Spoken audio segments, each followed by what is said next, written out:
Assalamualaikum warahmatullahi wabarakatuh. Kita masuk ke pembelajaran kedua, yaitu ilmu pengetahuan alam. Melanjutkan yang kemarin ya, masih di tema 3 subtema 1. Bukan melanjutkan sih, cuman masih dalam subtema yang sama. Kemarin belum dibahas dan harus dibahas ini ya. Ya, sebelum kita belajar, marilah kita sama-sama membaca basmalah. Bismillahirrahmanirrahim. Oke, kerusakan lingkungan. Singkat saja ini ya. Oke, manusia berinteraksi dengan sesamanya maupun dengan lingkungan. Interaksi antara manusia dan lingkungan yang tidak seimbang akan menimbulkan berbagai masalah, misalnya kerusakan lingkungan. Ini keseimbangan dalam hak dan kewajiban sudah diajarkan di muatan PKN ya, PPKN. Kalau tidak seimbang ya kita ngambil hak kita aja, tidak melaksanakan kewajibannya, bisa rusak lingkungannya. Contohnya ini, membakar hutan. Kebakaran hutan mengakibatkan hilangnya habitat. Ya, habitat itu apa? Habitat itu tempat tinggal. Ya, kebakaran hutan mengakibatkan hilangnya tempat tinggal dan sumber makanan bagi satwa. Ya. Membakar hutan ini ada yang disengaja sama yang tidak disengaja. Misalnya kalau kebakaran hutan di di musim kemarau ya, musim panas musim kemarau itu bisa terjadi kebakaran hutan secara alami itu ya. Cuman kadang juga bisa ada manusia yang sengaja membakar hutan, mau buka lahan ya, mau buka lahan pertanian atau perumahan misalnya, mau bikin rumah nggak ada tanah lagi ya hutan dibakar kan ya.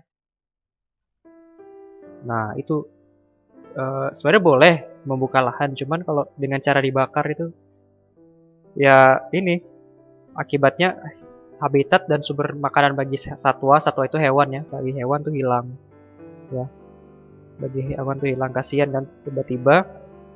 Emang hutannya cepat habis ya, pohon-pohonnya cepat habis ya kalau dibakar ini daripada ditebang satu-satu. Cuman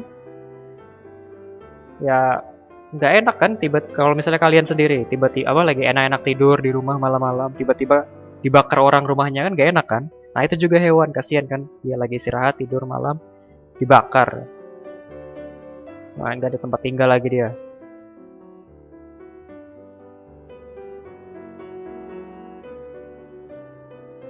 Oke, yang kedua di bukunya itu menggunakan bom dan pukat harimau di laut.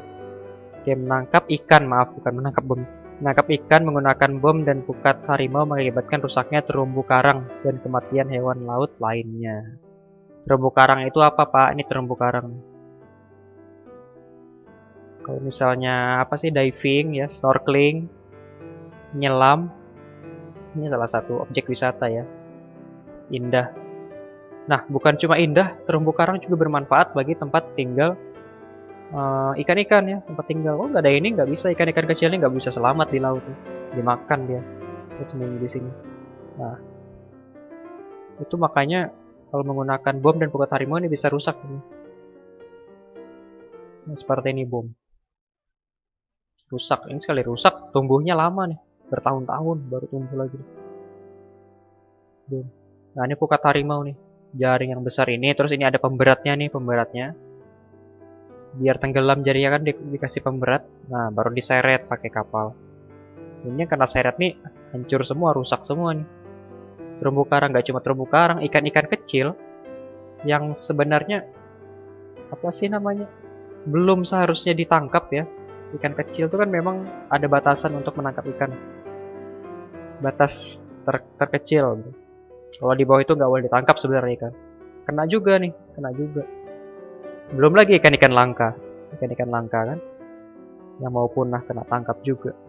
Nah itu nih bahaya, sudah dilarang sebenarnya ini. Selain dua ini ada lagi, kalau di sungai itu diracun misalnya, dikasih racun sungainya, nanti ikannya timbulan sendiri, atau dikasih listrik. Nah, itu merusak lingkungan juga. Jadi hak kita boleh, kita nangkap ikan itu boleh, apalagi nelayan kan, tugas apa, mata pencariannya menangkap ikannya boleh. Cuman kalau seperti ini yang merusak lingkungan. Oke. Nah, sekarang tugasnya ada di halaman 149 ayat berlatih. Di situ ada 3 soal. Nah, di sini tidak ada di buku ya. Cara menjawabnya kalian harus pakai pendapat anak-anak Bapak sendiri, pendapat pribadi. Nah, perhatikan gambar di samping, hewan tersebut banyak diburu untuk diambil kulitnya. Apa dampak dari kegiatan tersebut bagi kelangsungan hidup harimau? Nah, kalau misalnya harimau banyak diburu, diambil kulitnya, apa dampaknya? Itu kan harus mikir tuh. Harus mikir apa ya dampaknya ya. Nah, yang kedua, apakah kamu setuju dengan kegiatan pembukaan perkebunan dengan cara membakar hutan? Kemukakan dampak positif dan negatif kegiatan tersebut. Nah, ini harus mikir nih. Sesuai dengan apa sih namanya? Pendapatmu sendiri. Kalau misalnya, apakah kamu setuju? Oh, saya setuju. Boleh. Nggak salah, setuju nggak salah. Tapi harus dijelaskan apa dampak positifnya, apa dampak negatifnya. Kalau nggak setuju juga ya boleh. Lalu yang ketiga, bagaimana cara menangkap ikan agar tidak mengganggu keseimbangan lingkungan bagaimana? 1, 2, 3, pakai pendapat. Boleh juga cari di Google ya, kan sudah canggih semua sekarang, cari di Google. Boleh, nggak apa-apa.